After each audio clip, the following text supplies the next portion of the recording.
Eu acho que já daqui a pouco a gente já pode começar. Está tudo bem aí? Tudo bem com você, Walter? Tudo certo. Eu acho que ontem teve uma live bastante legal. O pessoal gostou, acho que umas 70 pessoas participaram. Eu acredito que hoje também tenha bastante interesse. Então, eu acho que daqui a pouco a gente vai, pelo que eu estou vendo aqui, eu acho que todo mundo já está entrando aí. Eu acho que isso é muito legal. Bacana. Você está me ouvindo bem? Estou te ouvindo bem. Você está bem? Tudo certo. Bom, eu acho que tá. É engraçado quando a gente não. É a primeira vez que faz essas lives, né? Não Ok. tem script, né? Não, não tem. Eu acho que isso é muito legal também. Bom, boa tarde a todos. Meu nome é Walter Watanabe. Eu trabalho na Corin há 12 anos, mais ou menos. É um prazer trabalhar na Corin, é uma grande satisfação. E hoje a gente tem o prazer também de ter a companhia do Afonso Vívolo, que é o nosso fornecedor, nosso parceiro, nosso amigo, já há bastante tempo, né, Afonso? Nós trabalhamos aí juntos, construímos uma história bacana já, e hoje a gente vai falar de sustentabilidade, vai falar de saudabilidade. Afonso é da NR Trutas, Trutas NR, e é um estudioso, é um pesquisador, é um produtor. Eu vou passar a bola para você, Afonso, mas eu já vou dizer que é um prazer muito grande estar falando com vocês. Só uma coisa, Afonso, a ideia é que a gente esteja batendo esse papo por uma hora.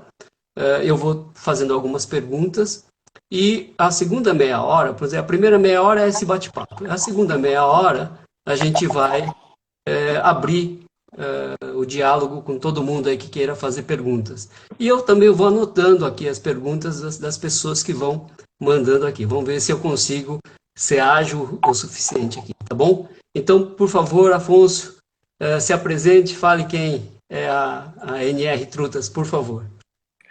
Muito boa tarde, Walter, a toda a equipe, a toda a família Coren, o que eu tenho um grande prazer de fazer parte hoje. E realmente, há muito tempo atrás, nós nos encontramos, tive uma grande sorte de estar trabalhando com o Grupo 5, que me apresentou a Coren, o Grupo 5 que faz a parte comercial das Trutas NR hoje. E a partir dali a gente então nasceu esse convívio, né, esse trabalho gostoso, onde nós fomos nos aperfeiçoando também, né? Nós já vínhamos numa ideia de fazer a coisa bastante sustentável, mas a Coren foi nos mostrando também as melhores maneiras, as melhores formas de atender aos nossos clientes.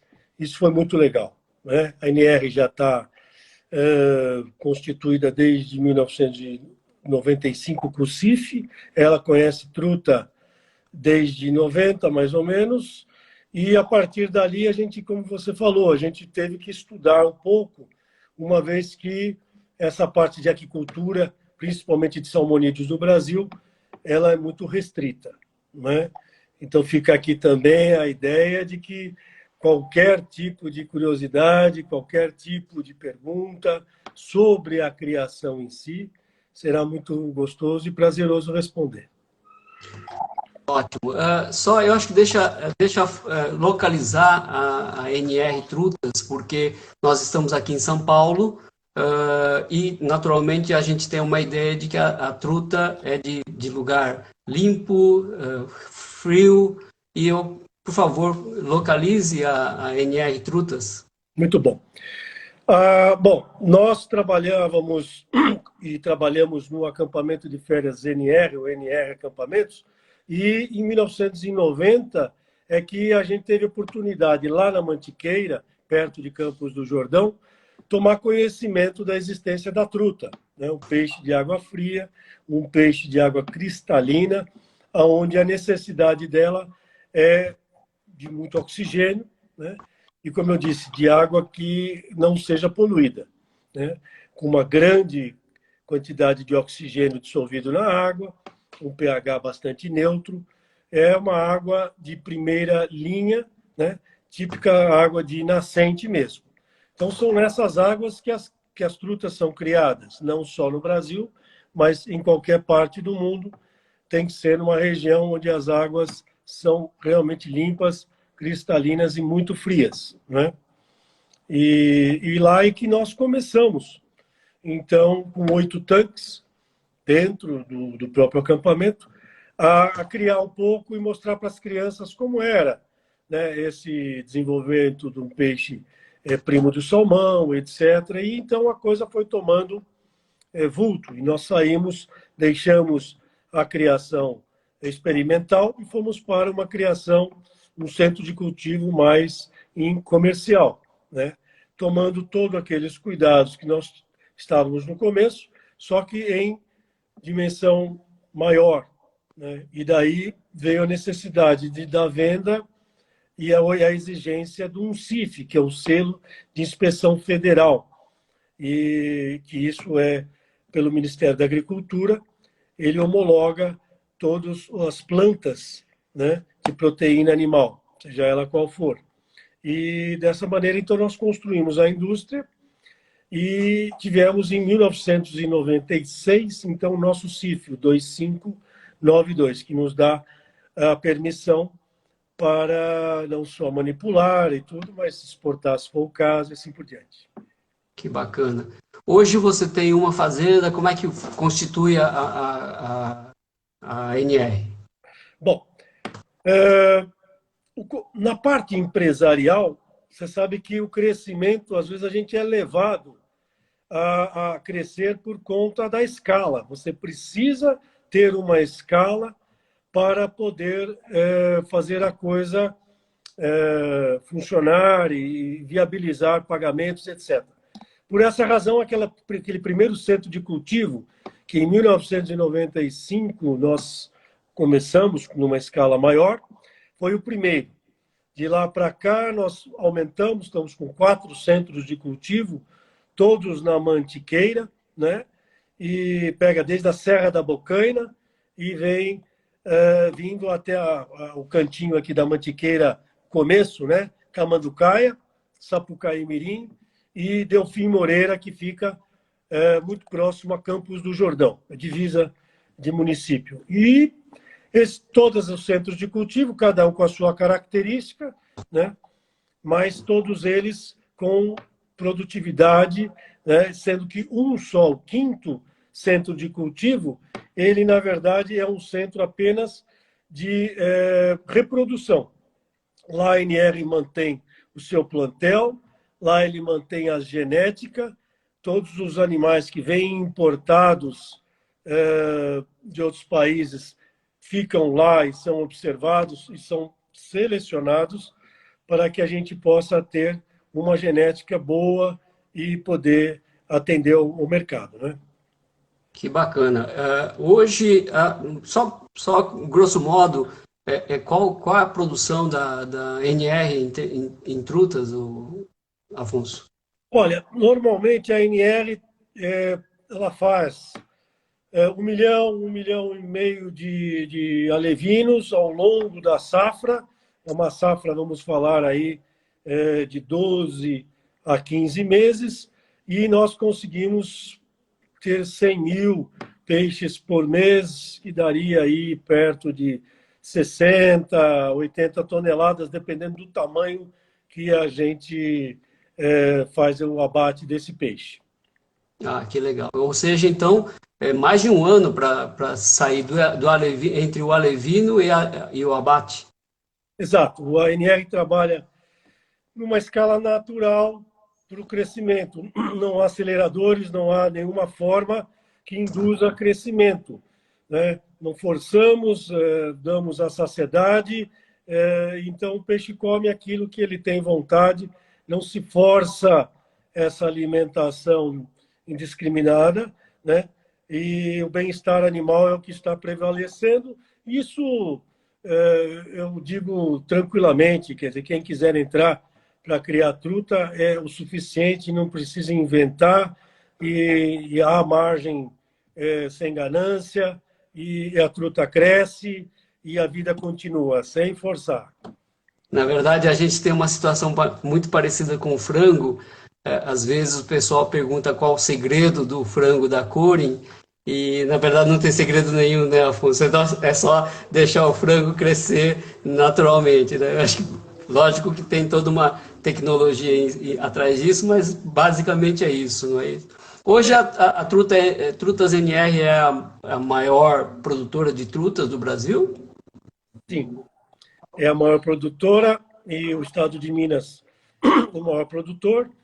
E a gente continua com a ideia, não temos essa grande anseio de crescimento, mas como aparecem parceiros que gostariam de ceder para nós a ideia de assumirmos os outros centros de cultivo, a gente está aberto para continuar aumentando os centros de cultivo e enquanto tivermos saúde, vamos em frente. Ótimo. Você disse que demora aí de 12 a 15 meses para crescer e você não usa promotor de crescimento, né? Ou seja, a ração, pelo que você está falando aí, é o principal elemento aí, a água, lógico, mas a ração a parte muito importante disso. E aí antibiótico, tudo isso você também não usa? Nós chegamos no início, quando estávamos aprendendo, ficamos assustados quando apareceu o primeiro grande ano ali, que começou a morrer muito peixe, e a gente então começou a entender que aquilo no verão, que a mortalidade ocorre no verão, quando a água passa dos 18 graus, e aí a truta fica desconfortável, então ela realmente tem dificuldade de retirar o oxigênio da água e com isso começa a morrer. E aí, então, a gente percebeu que era preciso, que haviam antibióticos oportunistas e tudo, fomos atrás de quem é que tinha algum remédio, alguma coisa, etc. Isso, até 90, até ano 2000, a gente, então, estava ainda utilizando, né, o antibiótico. Aí nós tivemos a oportunidade de visitar a Espanha, no centro, e lá, então, nós tivemos contato numa feira com um laboratório familiar que nos informou que havia a possibilidade de desenvolvimento de uma vacina.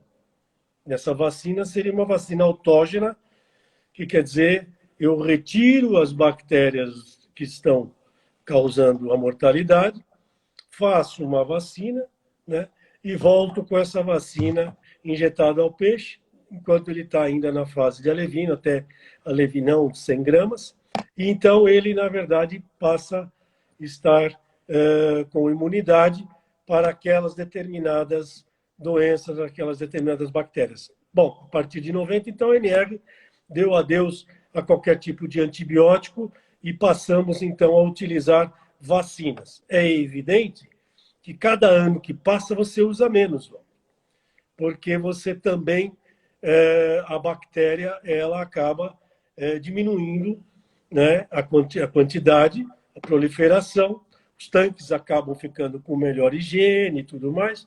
Então, você não é só aí. Você tem que pensar que você deixou de usar o antibiótico, você deixou o ambiente mais tranquilo, você percebe que densidades inferiores a 30, a 30 quilos por metro é uma densidade inteligente, bacana, né, enquanto outros peixes trabalham com acima de 100 quilos por metro, a trutinha da NR trabalha com essa densidade. Ela cresce, ela gosta, ela responde bem, não decepciona e vai tudo bem. Então, nós estamos por esse caminho até agora. Ou seja, então não é à toa que a Corin escolheu a saudabilidade e a sustentabilidade como tema para falar da truta, não é? Eu acho que esse pelo que você falou, é uma preocupação desde o início aí da Trutas NR, não? Sim. uma vez que, lá atrás, quando nós começamos a ideia, que era para mostrar às crianças, né, sobre um peixe, né, e no caso ali na região a truta, então não havia por que buscar qualquer tipo de condição que criasse uma mortalidade. Aliás, naquela época, nós não tínhamos a mortalidade. Nós criamos aqueles tanques, eram poucos tanques, eram 8 tanques, e ali a gente mantinha um poucos peixes, fazíamos a engorda desses peixes e nunca tínhamos deparado com mortalidade. Depois, quando nós crescemos e tivemos que ir para um centro maior, de repente nós começamos a comprar peixes de outros criadores. E quando compramos os peixes de outros criadores, é que nós nos vimos, então, pela primeira vez com uma questão de mortalidade, que esse peixe, então, cresceu e ele estava com alguma bactéria e ele passou, na verdade, para todos os outros tanques, assim por diante. Então, tudo isso, nesses anos todos, nos mostraram que é importante uma higiene, você ter, mais ou menos o que nós estamos aprendendo agora, infelizmente, com a situação do Covid-19, né, com toda essa pandemia aí, na verdade, um centro de cultivo, seja ele de frango, de peixe, de ave, de suíno, bovino, tem que ter esse cuidado, porque é essa contaminação vertical aí no caso, quando você chega com a bactéria, o vírus, e ela alcança o teu centro de cultivo, e você tem milhares de exemplares ali, é muito difícil você conseguir salvar, ou controlar, ou até identificar e isolar ou bactéria ou vírus para saber o que você vai fazer. Então, a ANR não só lava as mãos de todo mundo para poder pegar uma ração, etc., etc., como hoje a gente entende que a visitação é permitida, mas com muito cuidado. Fala para mim, então, agora, para todos que estão te ouvindo, como é que foi essa parceria com a Corin, né? Porque, afinal de contas, você vem desenvolvendo essa truta e chega uma hora que encontrou a Corin pelo meio do caminho, não é? Tem um Morical aí que é o maestro de tudo isso, mas me conta um pouquinho aí para todo mundo saber como foi essa parceria e como é que tem sido, né, a parceria. Olha, eu acho que foi um amor à primeira vista. Aí a gente estava envolvido, como eu te disse, com o Grupo 5 já estava fazendo um trabalho, viu essa possibilidade de apresentar para toda a equipe, né? E você já fazia parte, Morikawa, Celso, enfim, todo mundo, e de repente vocês fizeram a visita da criação e entenderam, né, todo o princípio do ONR, do cuidado que existe tanto com a molecada, como a gente, né, extensivo também aos animais, etc. E essa preocupação, né, que realmente era de produzir, né, sem ficar pensando em grandes produções, em volumes, etc., mas o suficiente para que a gente pudesse atender ao mercado e ter a margem como qualquer negócio. Eu vi aí que alguém até passou aqui rapidamente uma questão, uma pergunta de margem, etc. Bom, no caso da truta, ela é bem superior à margem de tilápia e etc, etc, né? Conversão e etc, tudo mais. Essa pessoa que está passando aqui, mas eu não consegui anotar, por favor, o meu contato depois, né? Você pode me procurar e a gente entra em detalhes com relação à criação, a criação de tudo, o que precisa, o que não precisa, a margem é muito interessante, chega próximo a 20%. Então, tudo depende, se você fizer bem feitinho, você fica muito satisfeito com isso. Lógico que o investimento, os tanques de concreto, etc., neles não é uma coisa barata, né? Não é em laguinho de concreto, assim, de terra que você pode começar, porque você tem que mexer com a truta e toda hora está separando, triando ela e tal. Mas esse caminho todo, a gente com muito prazer explica para quem quiser. Eu me lembro que lá atrás, quando vocês começaram a conversar, você e o Morical começaram a conversar, tinha ali aquelas exigências do Morical, falar, não usa isso, não usa aquilo. Não sei se eu estou enganado, mas eu acho que teve alguma história assim, não foi? Muito, Acho que muito, foi muito. algum ingrediente na ração. Sim, por exemplo, é, naquela época, a NR, ela tinha tanto receio de utilizar a ração comercial que ela produzia uma grande parte do seu próprio alimento, né? Que hoje a gente é, está, na verdade, passando a receita, né, para duas grandes empresas que fazem e seguem a nossa receita, né, de ração. E com isso a NR deixou de ter um problema, porque a fábrica de ração não é uma coisa tão tranquila. Ela é muito problemática, porque se os equipamentos quebram ou você tem qualquer problema, você vai fazer o peixe passar fome e complica. E os equipamentos não se arrumam do dia para a noite, né? Tem que ser usinados enfim, demora um pouquinho para arrumar. Então, a questão do Morikawa, o cuidado todo, e nós entendermos e nos afinarmos na filosofia, né, foi muito importante. E aí depois a NR começou a entender direitinho, e ver que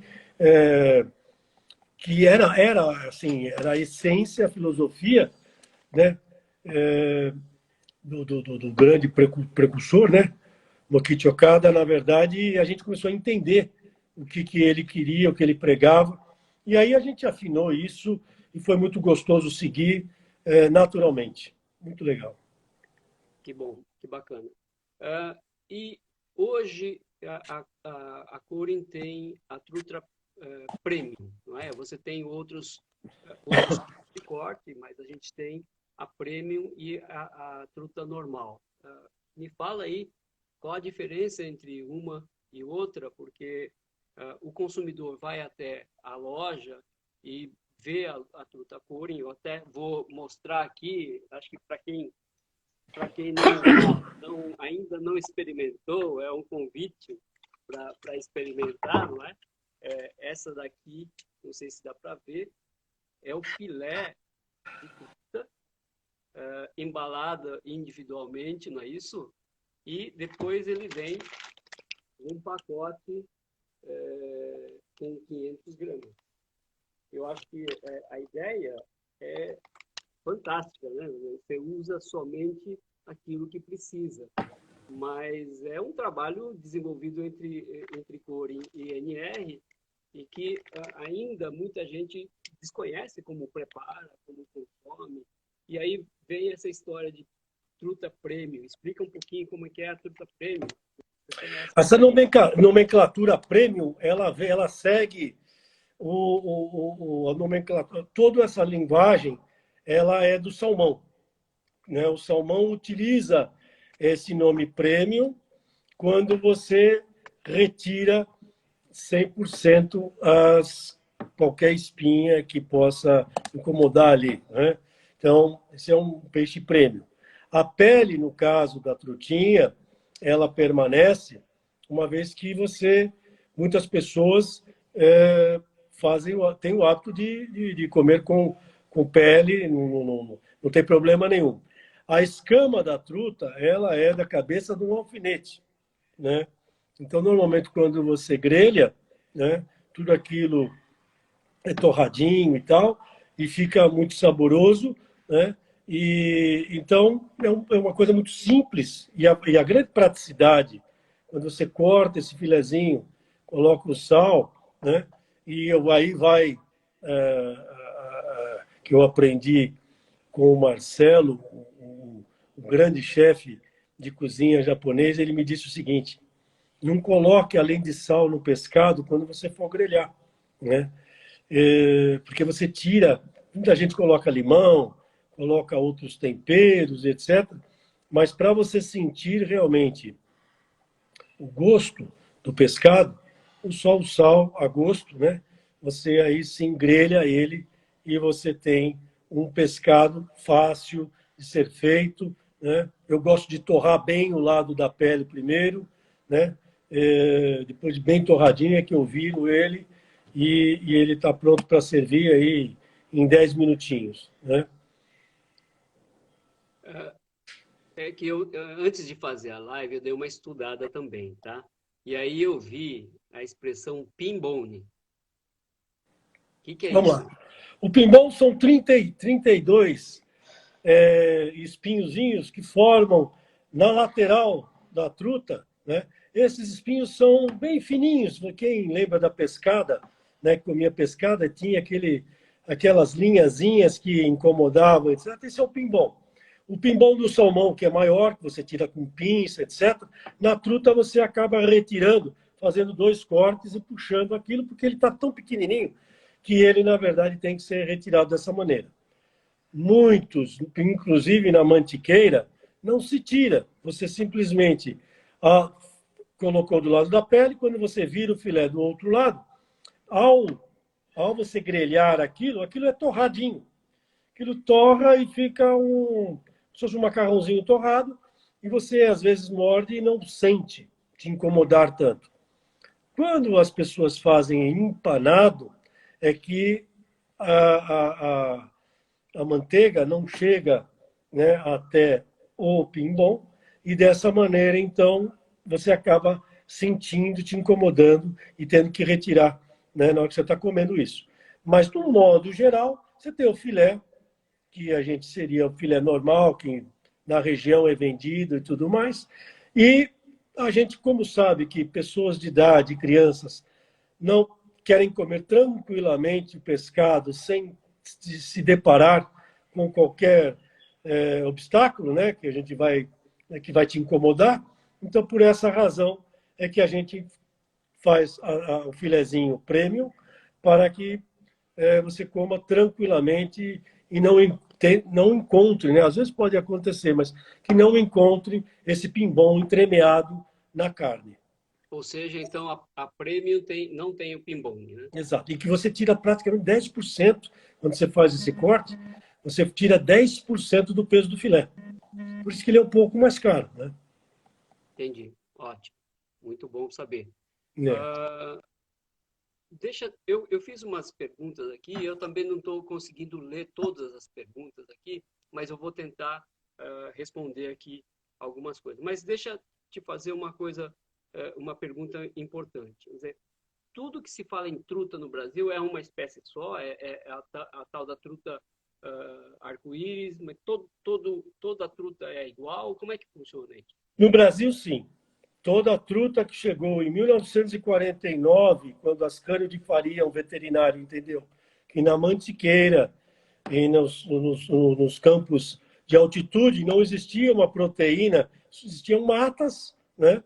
E não existia pastagem, etc. Então, existia uma água fria.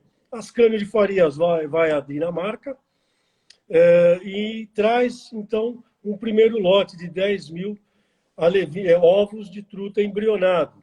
E esses ovos, então, são levados à Serra da Bocaina, né? E lá, então, ele coloca esses ovos lá. Então, é o primeiro contato que o Brasil teve com a truta foi em 1949. Ascânio de Faria, então, a partir dali, deixa esse caminho aberto para ser trilhado e vieram outras pessoas. Foi formado o Instituto de Pesca em Campos do Jordão, Kiyoshi Koi, que foi um precursor ali, depois veio o Misei Kiyoshi, depois veio o Yara, veio o Marcos e essa turma toda desde de 80, 70 e pouco, 80, tem um Instituto de Pesca em Campos do Jordão, que dava orientação para todos os criadores da região e tudo mais. Então, a trutinha é a truta arco-íris, a Rainbow Trout, né? No mundo, ela veio, ela é criada, ela é nativa, né? Ela é nativa do hemisfério norte, Canadá, norte dos Estados Unidos, né? Ali você tem uma cidade, inclusive em homenagem à trutinha, chamada Claypool, né? E ela tem Kamloops, Steelhead, tem vários tipos de truta espalhadas pelos Estados Unidos, mas alpina, truta escura, e aí vão vários tipos. Mas a que melhor se adaptou à criação mais doméstica foi a truta arco-íris. Todas são oncorhynchus mix, que é o nome, classificação dela, científica, e ela leva esse nome de truta arco-íris porque na fertilização, na maturação sexual, no momento da fertilização, ela fica com um frutacor do lado dela, né? E várias cores assim na linha longitudinal dela faz com que ela então leve esse nome de Rainbow Trout, truta arco-íris. Então, agora você vai aproveitar e responder algumas perguntas. Todo mundo está meio ansioso aí em saber o parentesco com o salmão, mas principalmente a truta rosa. Acho que muita gente ainda não sabe dessa novidade recente, mas eu acho que vamos aproveitar aqui. Eu vou até mostrar. Eu trouxe aqui. Eu trouxe a truta rosa, não é? Da Corin. É uma novidade, é desse ano. Olha só, um filé. O bicho é grande, né, Afonso? Me fala aí depois, olha. São filés que pesam aí em torno de 300 gramas, não é isso? Cada banda 300 gramas. Ou seja, para o peixe fornecer um filé desse, é porque ele cresceu mais, né? Ele ficou mais tempo na água ali, comendo mais tempo. Mas me fala aí, você já aproveitando falar sobre a truta, sobre salmão, truta rosa, fala aí, porque o pessoal está ansioso em saber isso aí. Muito bom. Dentro desses anos todos, né, nós estamos estudando. E dentro desse estudo, a gente... Bom, primeiro vou explicar para todo mundo o seguinte. A truta na natureza, como o salmão na natureza, eles comem aquilo que estiver na dieta dele, que tem muito caroteno também, né? Algas, etc., que eles se alimentam, tem muito caroteno, né? Isso faz com que a cor do salmonídeo, né, ele tem um defeitinho de fabricação, que ele não expele o caroteno. Ele ingere, mas aquilo fica na carne dele, né? Então, na natureza, é difícil você achar uma trutinha ou um salmão, né, nos rios, quando você vai pescar, né, encontrar ele na cor branca, né, na corzinha mais clara, né? Então, todo esse pescado na natureza, ele se alimenta de caroteno, e entre outros bichinhos, borboletinhas e tudo mais. Então, este estudo do caroteno, etc., há muito tempo atrás, a DSM, lá na Dinamarca, Noruega, ela desenvolveu, em cima dos carotenos, né, um produto que pudesse ser dado e pigmentar, misturado à ração, e pigmentar a truta. Eu cheguei a fazer, inclusive, uma experiência para o Japão, de usar pimenta, nossa pimenta dedo de moça, ela, na verdade, em sintetizada, e dar 10% de pimenta na ração, e a truta ficou vermelha, mas ficou vermelha mesmo. Eles queriam levar essa ideia para o Japão, para os ovos. Então, nós experimentamos com a truta, deu muito certo, mas haja pimenta, porque a quantidade é muito grande, 10%. Mas você imagina que a truta come 2% da biomassa dela todos os dias. Quer dizer, ela come 2% do peso vivo dela, né? Então, você imagina, nessa dieta toda, você dá uma pimenta. Muito bom. Então, a DSM, que é uma grande empresa, uma multinacional, né, ela, na verdade, desenvolveu, dentro da área animal, ela desenvolveu essa gordura sintetizada que faz com que esse caroteno chegue, e de fácil mistura na ração, chegue até o pescado. É usado muito pouco, é usado 0,5, né? E com isso ele ganha essa coloração que, aos olhos do consumidor, aí vamos lá, hein? Aos olhos do consumidor, fica bacana, tá? Ele fica vermelho e tal. Se a gente puser uma venda nos seus olhos e você pegar uma trutinha que não comeu caroteno e pegar uma truta que comeu caroteno, você não vai saber qual uma, qual que é a outra, né? Mas, por diversos motivos, a turma aprecia, gosta, a carne fica aí sim, por questão de firmeza de carne, o caroteno dá um pouquinho mais de rigidez na carne, não muda na consistência ao morder, ao mastigar, não, mas ela fica mais firme. Então, muitos dizem, eu prefiro a truta rosa, né, que a ANR batizou, registrou esse nome para ficar mais fácil. Porque se a gente fica chamando de truta salmonada, dá a impressão que a gente está querendo se aproximar ou enganar o consumidor. Não tem nada a ver. Não tem nada a ver. Truta e salmão são primos idênticos.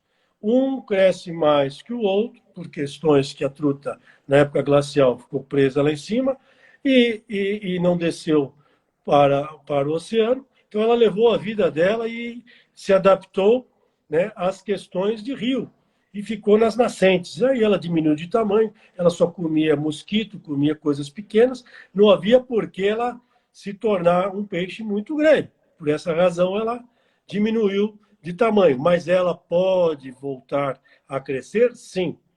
Ela, na verdade, é isso que o Walter estava mostrando. Esse é um filé, Walter, que ele agora nós estamos crescendo. Nos nossos testes, ela foi a 5 quilos. Né? É a mesma truta, sem nenhum tipo de promotor de crescimento, simplesmente com genética, né? Cruzando animais que ganharam mais tamanho, cruzando entre si, e eles adquiriram, em 24 meses, adquiriram esse peso aí, chegando até 5 quilos, cada filé com quase 1,5 kg, né? Com 1,8 kg cada filé. Mas isso nós estamos devagarinho buscando e vendo se é uma tendência, se é uma coisa legal para o comércio, que tudo tem que, não é a nossa cabeça, não, eu acho legal isso. Não. Vamos saber se o consumidor acompanha e se ele entende também que isso é uma coisa melhor. Em termos de criação, bem-estar animal, etc., é muito melhor. Porque você vai usar menos peixe por metro. Eles terão, a gente trata em biomassa, então você trata, vamos supor, 20 quilos, 30 quilos por metro. Como o peixe está com 2, 3 quilos, é muito menos peixe por metro quadrado. Então, eles têm uma condição muito melhor, né? Então, a chance de morrer, a chance de dar qualquer problema é muito melhor. Vou dizer para você, 4 a 5 vezes menos problema quando você cresce esse peixe e faz ele ir para 3 quilos por aí. Então, a explicação da truta rosa, por que da truta rosa, inclusive porque como ela cresceu o tamanho, a gente entendeu que o pigmento se assemelhava ao salmão e que poderia ser feito toda a comida oriental, sushi, sashimi, etc., os temakis, etc., são hoje, né, já consumidos por grande parte dos restaurantes japoneses utilizando a truta, né, e o pessoal consome normalmente, sem problema nenhum, e está tudo em ordem, né? Teve uma pergunta aí do Marcelo perguntando sobre antibióticos, se é normal que na criação de truta se utilize isso. Você já falou que a ANR não utiliza por uma questão de desenvolvimento, de estudos e etc. Mas eu acredito que não seja tão simples assim, não é um processo simples que você desenvolveu. E a pergunta do Marcelo, acho que tem relação com isso, ou seja, no Brasil se usa, é normal se usar antibiótico? Sim, ele é muito, ele é muito caro, mas se usa em quantidade absurda porque o criador se vê numa condição que ele não...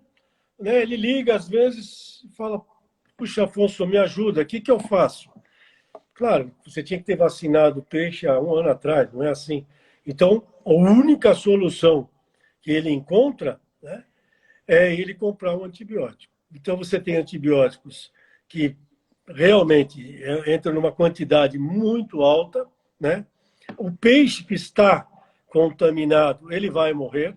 Então, o criador, ele perde esse pescado e ele, na verdade, aquele outro peixe que não se contaminou tanto, esse peixe, então, ele consegue, com o antibiótico, né, ele consegue escapar. O triste da história é que eles, no pequeno, né, mais ou menos que nem o Covid-19, para as idades pequenininhas, às vezes nem sente, né? O peixe nem sente que está doente.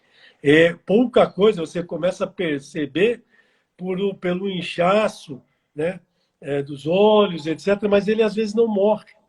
Mas um peixe maior, próximo ao abate, esse peixe, então, é o que mais sente. E é o que vai comer o antibiótico e é o que está próximo ao abate. Não dá tempo de fazer a depuração que o laboratório indica que depura e etc., mas que esse assunto a NR já superou. A gente não quer nem saber, né, desse tipo de protocolo quando o peixe fica doente. Então, a NR já há muito tempo não sofre com esse tipo de ação de antibióticos, né, por conta da vacina autógena que a gente aplica nos peixes.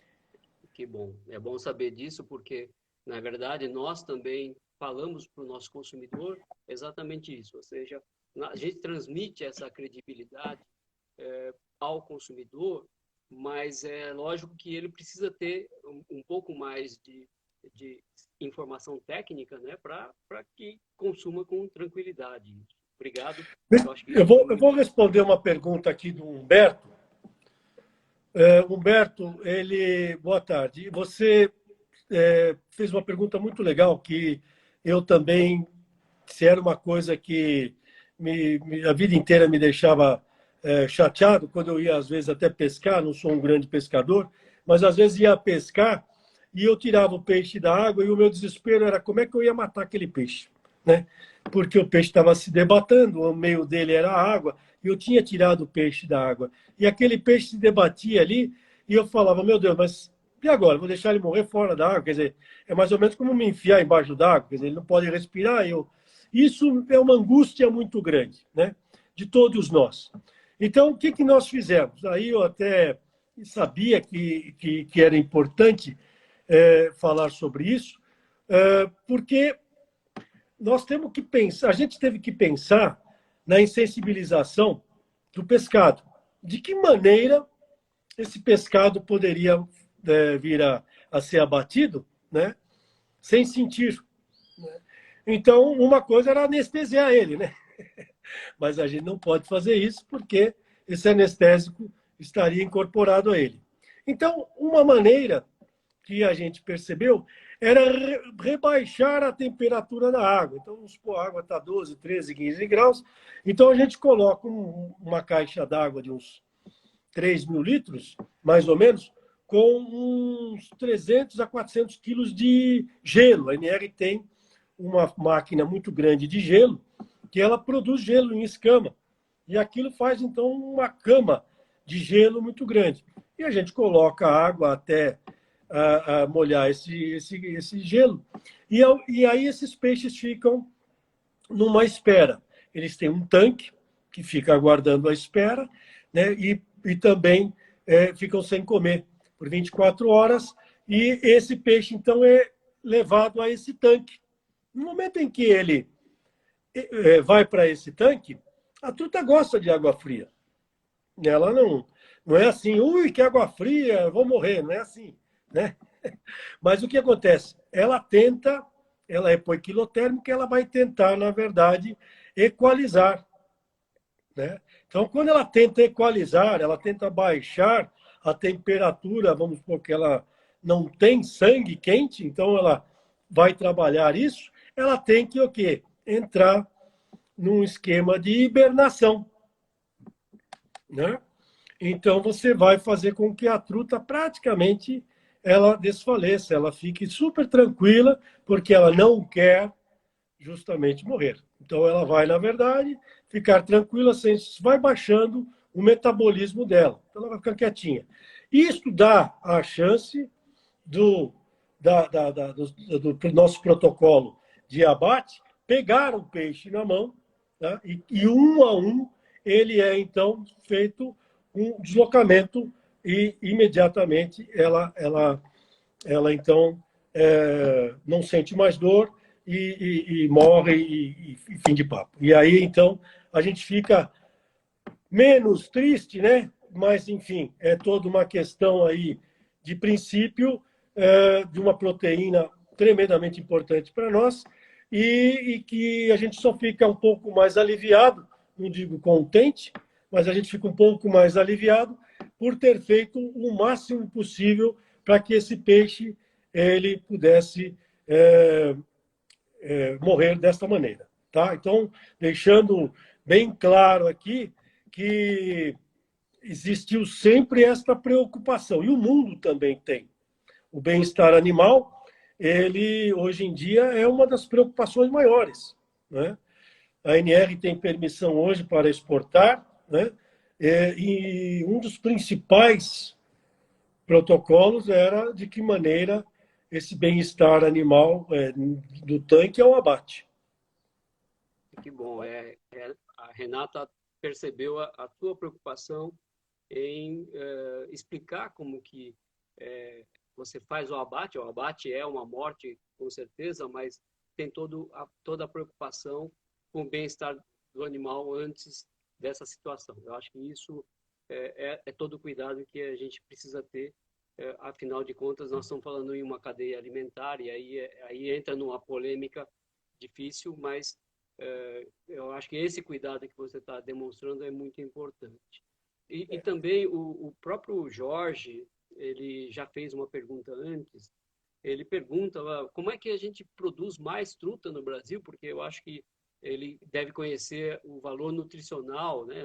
Nós estamos falando de saudabilidade, aí o Marcelo também fala sobre sustentabilidade, como para onde vai essa água, etc. E tal. Aproveita esses últimos minutos aí, eu já vou aproveitar aqui, desculpe fazer uma interrupção, eu acho que são muitas perguntas, tanto a ANR quanto a Corin tem o seu serviço de atendimento ao consumidor, que se vocês quiserem, puderem mandar as perguntas para o saque da Corin e para a ANR, eu acho que nós vamos ter o maior prazer em responder essas perguntas, essas questões, esse esclarecimento. Não é isso, Afonso? Com certeza, e eu me coloco à disposição, porque nenhuma das pessoas que estão nos ouvindo, elas estão ouvindo por falta de assunto, elas estão interessadas, vieram aqui porque ou apreciam o produto, ou querem conhecer um pouco mais, ou querem eventualmente até se aproximarem de uma produção de proteína, etc. Então, eu me coloco à disposição, vou deixar meu contato com a turma para que vocês possam nos visitar, em nome da Corin, né? Vocês possam nos visitar e a gente fechar essa família, né? Porque a gente está pensando uma coisa única, né? E quem sabe a gente possa fazer as outras proteínas também buscarem essa condição gostosa, tranquila, sem apelo, né? E poder, na verdade, criar uma coisa sustentável, né? É evidente que nós impactamos ao fato de nós respirarmos, né? Exageradamente falando, nós estamos impactando, né? O que a gente é importante saber é que a proteína é muito importante. A proteína é energia, junto com a gordura animal. Os dois juntos fazem, na verdade, uma parceria muito importante. Não digo que os carboidratos não sejam e assim por diante, mas proteína e a energia e nos graxos aqui, né, nos óleos essenciais, eles são muito importantes para a gente ter força para combater bactérias, etc, etc. Não tenho nenhuma questão, acho que o vegano é altamente evoluído, etc, etc. Mas o que eu quero dizer é que eu defendo uma dieta rica em proteína animal e as gorduras. Isso é que nos dá energia suficiente. É isso que é a dieta do peixe.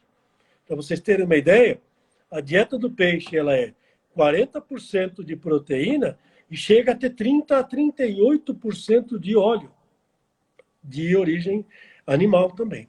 Então, veja bem, a natureza fez desta maneira. Né? Não adianta eu ir numa casa de peixe e falar, não, eu quero fazer uma raçãozinha à base de soja, disso, daquilo. Então, pode até fazer, mas isso não vai durar muito tempo. Né? O fígado do peixe, etc, etc, tudo isso vai ser complicado. Então, vamos com calma, né? Vamos com calma quando as pessoas, às vezes, perdem um pouco a origem, da onde viemos. Né? Passamos 10 milhões de anos sendo homens que coletavam e caçavam. De repente, a gente passa a viver de morango e soja, etc. Tem que tomar muito cuidado com isso. Não são todos que podem fazer isso. Tá bom? Aqui o meu respeito muito grande ao segmento vegano, vegetariano, mas que não esquecemos né, da lição do divino aí, tá bom? Bom, reforçando aqui essa dica de mandarem perguntas para o saque, porque realmente são várias, eu acabei me atrapalhando aqui. Eu, como condutor dessa entrevista, é a primeira vez, então peço desculpas, porque, na verdade, eu devia estar anotando tudo e passando para você. Mas uma coisa que o Jorge colocou foi que ele entende que a truta ela é tão ou mais saudável do que o salmão. Você tem essa informação também, Afonso? Com relação ao salmão e truta? É. Olha, aí a gente vai ficar numa sinuca de canto. E se eu começar a falar do salmão aqui, É verdade. eu começar a falar do salmão aqui, nós vamos ter um probleminha só, mas é só para explicar uma coisa. A truta coring hoje, ela está isenta de tudo, tá certo? O salmão, ele para sobreviver hoje, ele toma, assim, ele precisa de muitos coadjuvantes fortes para sobreviver. Para vocês terem uma ideia, o salmão hoje, existe um parasito nele que tomou conta do Pacífico, principalmente ali na costa chilena, perto de Chiloé, por ali, e Porto Montt e tal, que ali, na verdade, o cáligus, ele chega a números de 150 cáligos por salmão. Na verdade, eles precisam tomar banho, né, de antibióticos, etc., em banho mesmo, né, você colocar o salmão, então entra uma lona, entram guindastes muito grandes por baixo das jaulas, fazem como se fosse um grande fraldão, ali aquela água é estagnada, joga-se oxigênio, mangueiras de oxigênio, que a água não será renovada, e ali se jogam os remédios para que por banho e imersão se matem esses cáligos, esses parasitas. Né? Para você ter uma ideia, isso passou já a ser problema complicado. Além disso, você tem o ISA, que não deixou o sossego do salmão lá. Então é o seguinte, comparar salmão com truta, né? O salmão, a grande diferencial, o salmão está lá no Chile, demora de 10 a 15 dias para chegar. Né? Então, tudo bem. A trutinha que vocês estão comendo, ela hoje, se for abatida, a gente congela lá rapidinho, né? No túnel de congelamento, e você está com o peixinho, descongelou, ele dá uns pulos ainda. É muito fresquinho. Então, a diferença é brutal. Né? Então, a gente vai, na verdade, fazer a truta crescer justamente para atender o teu sushi, o teu sashimi, né? E assim por diante. Então, vamos entender o que a truta come. Eu vi aí uma pergunta. Qual a dieta? A dieta, na verdade, é a base de farinha de peixe ele tem, na verdade, outras proteinoses que, na falta de um, se coloca o outro, né? Mas a gordura é sempre gordura, ou de peixe, ou uma gordura animal, para poder fazer essa composição. É uma alimentação muito rica e muito cara, inclusive, né? A alimentação da truta em si, comparada aos outros pescados, ela é o dobro do preço, né? Porque é muito importante ter essa fonte de riqueza em proteína e os graxos todos, que são os óleos, etc, etc.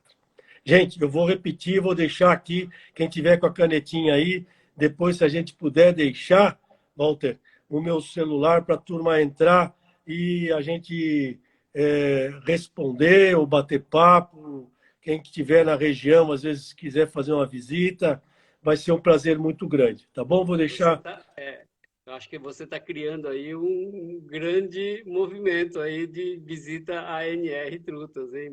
Veja lá, hein? Não, não, não pode, ninguém, olha, proibido vender peixe lá, hein? Tá Só, bom.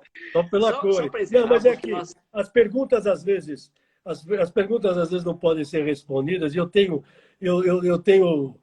fico triste porque se eventualmente a gente tiver a oportunidade de voltar, Walter, se assim o povo achar legal, a gente volta para continuar esclarecendo, né? Mas ficamos à vontade. Eu quero, na verdade, me aproximar das respostas, poder dar as respostas, né? Dessas perguntas todas aí, né? Ok. Ó, nós temos mais 5 minutos só, não é por vontade nossa, porque acho que a gente continuaria bastante aqui. É que o próprio Instagram, ele corta no horário, quando chegar o horário, tá? Então, nós temos 5 minutos. Deixa eu introduzir um assunto aqui que eu até verifiquei com o nosso pessoal se era oportuno. Eu sei que você desenvolve não só na produção, mas também na fábrica, né? Produtos novos, truta defumada, hambúrguer e agora a truta rosa. Me fala um pouquinho disso, até para cutucar os nossos consumidores, nossos parceiros aí, falando, olha, o Afonso está querendo produzir algumas coisas diferentes. Será que quem sabe a gente consegue uma opinião deles, né, Afonso? Fala aí da Olha, tem muita coisa hambúrguer. bacana. Na verdade, a Coren é o meu grande incentivador de tudo. Às vezes eu falo uma coisa, que nem o caso do Walter, ele recebeu um hambúrguer aí para, né, que ele estava com vontade de comer um hambúrguer, estava passando fome aí nesse corona. A gente mandou um hambúrguer para ele experimentar, ele gostou, né? E ele tá agora fazendo propaganda. O negócio é o seguinte: a Coren fica cutucando e a gente vai criando coisas novas. E a gente vai realmente, tem o hambúrguer, a gente vai sair com esse peixe grande, né, que vai ser uma substituição aí para quem adorava comer salmão e agora vai comer trutinha, assim, né, salmonada, mas com esse nome de truta rosa, porque é o nome dela. E vamos pensar, na verdade, em uma defumada bem gostosa, né? E essa defumação lavada, essa fumaça. Aí depois, na outra live, a gente vai explicar como é que a gente lava uma fumaça para você comer uma truta defumada com fumaça lavadinha. Beleza? Muito bem. Vou Eu deixar acho então, que olha, quem quiser depois aí, que tiver, né, é 11 o telefone, 992774906, tá bom, Afonso? Então, quem precisar, tiver tá chateado que não conseguiu a gente responder esse monte de pergunta, aí fique à vontade, gente, tá bom? e eu já peço desculpas para quem a gente não conseguiu responder. Nós já estamos no fim. Obrigado